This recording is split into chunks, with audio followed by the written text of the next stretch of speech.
So if you've clicked on this video, I'm guessing you already know what Dehancer is. But just in case, it's a plugin that basically makes your digital footage look like it was shot on film. Gives it that textured, warm analog feel that a lot of us are obsessed with. And honestly, it nails it. Now here's the thing, it's not just about throwing some grain on your footage. A lot of people think that's all it takes to get the film look, but Dehancer goes way deeper. Yeah, it's got bloom, halation, film breath, gate weave, density and tone controls. But the real magic is in how it actually emulates real vintage film stocks. Kodak, Fujifilm, the list goes on, like a long way on, maybe even a bit too far. Just so we're clear, this review isn't sponsored by Dehancer. They haven't had any say in the video, the content or my opinions. They did reach out and ask me to do an honest review, and that's exactly what they're getting. That said, there's a link in the description, and if you fancy giving it a go for yourself, you can use code EBBAFILMS at the checkout for 10% off. Alright, so why is this review a bit controversial? This might ruffle a few feathers, and I'm going to take a slightly different approach. And yeah, it might make some people a little uncomfortable, but hey, I couldn't find anyone else talking about this use for Dehancer. So here we are. Stick around. It gets interesting.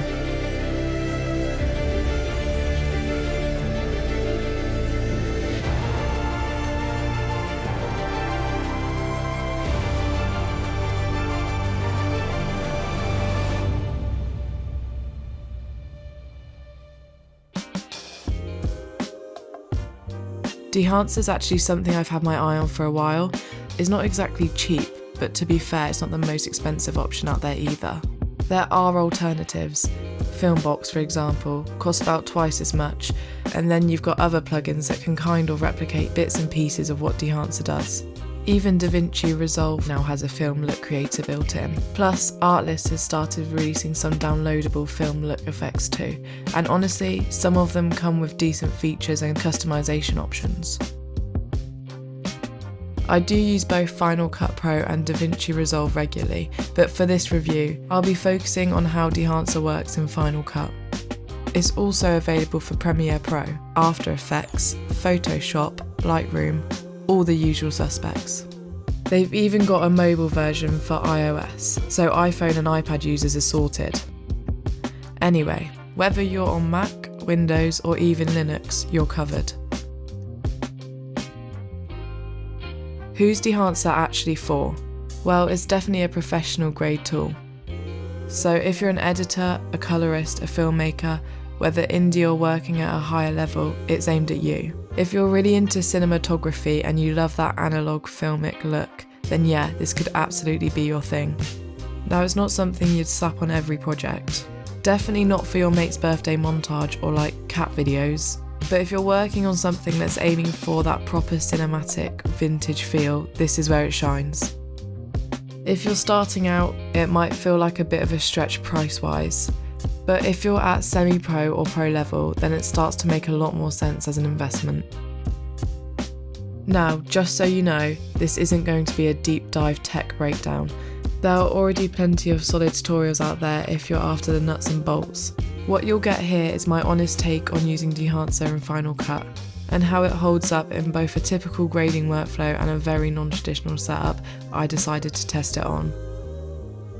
Let's just say, it's not how the plugin was meant to be used, but that's kind of the point.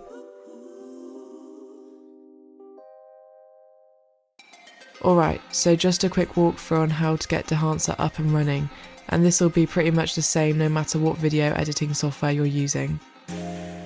Head over to your effects browser, drag Dehancer onto your clip or adjustment layer. If you're using DaVinci, then drag it onto a new node, then open up the inspector panel. Now, you'll see a lot of controls, drop downs, checkboxes, sliders everywhere. It can definitely feel a bit intimidating at first. Depending on your experience, it might be a little bit overwhelming. The key things to look at are your input type, film type and print type. For input, you can pick Rec 709, Rec 2020, or if you're working with log footage, you'll find options for different camera brands and models, which is actually really helpful. The film stock list? Massive. I've mostly been playing around with a few of the core settings. Film stock, grain, halation, bloom, and I reckon that's what most people will start with too. Then you can tweak the other bits as needed once you get comfortable. Okay, so here's where things start to get a bit different, the controversial part of this review. We all know Dehancer is great at giving digital footage that beautiful filmic quality, but I started wondering, what if you used it on something that actually wasn't filmed at all, like AI generated video? I know that's a bit of a hot topic. Some people don't really like the idea of AI visuals in filmmaking, and I totally respect that. But for me, AI is just another tool, not a replacement, not a shortcut, just one more creative option to explore. I don't think it'll ever replace real cinematography, real people behind real cameras, and I wouldn't want it to. But the tech's evolving, and for indie creators especially, it opens up new possibilities. So I gave it a go, and honestly, the results were kind of surprising. Here's a before and after shot. To me, the difference is night and day. If you look closely, especially around her neck and under the eye, you can see that really plasticky AI look. There's no real tone or texture in the neck, it just looks flat. Under the eye, it's got that weird artificial smoothness that AI sometimes struggles with. Now, Dehancer doesn't magically create detail that wasn't there, it's not that kind of tool. But what it does do is mask those flat, artificial bits really well. It adds a bit of depth, texture and mood that helps the whole image feel more natural and less sterile. Some of you might be into it, some of you probably aren't. Either way, I'd love to know what you think. Would you ever use Dehancer on AI footage? Or does that just feel wrong? Does this image fool me? Sort of. Can Dehancer make AI look like film? Technically I think yes. But should you? That's up to you.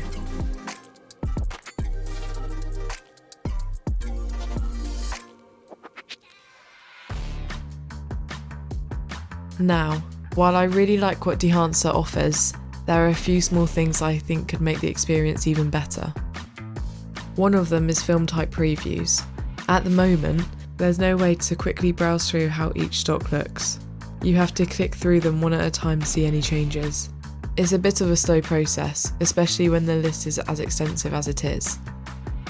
They do have some previews on their website, just static images, but it would be great to have something similar, or even better, right inside the plugin.